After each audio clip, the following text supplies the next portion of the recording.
This video features Android Auto for the Nissan Murano years 2015 to 2020. Now let's test Android Auto. Set the radio to auxiliary to hear the audio.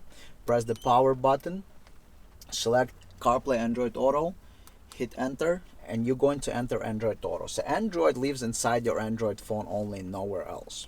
Android Auto is like Android Auto in any car. You add applications automatically here. You call, it calls through factory Bluetooth. Whatever you have at home, weather apps, it's all going to appear here.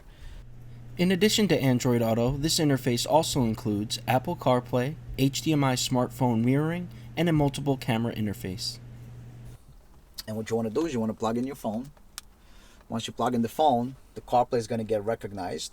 So the icon will reappear whether it's CarPlay or Android Auto. And you can go ahead and basically enter the CarPlay mode. And that's it. You have the CarPlay. It says CarPlay. Let's demo HDMI mirroring.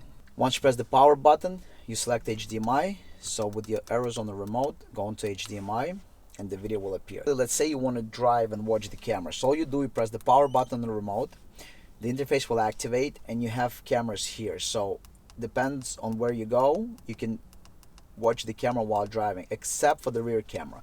Have factory rear view camera, you cannot watch it while driving. But if you install front camera while driving. If you want to watch right camera while driving. If you want to watch rear camera while driving. So as long as you're driving, you're going to have the rear camera. So this is the cameras. Thank you for watching. Please click the link on the left to subscribe to the channel, or click the link on the right to watch the full video.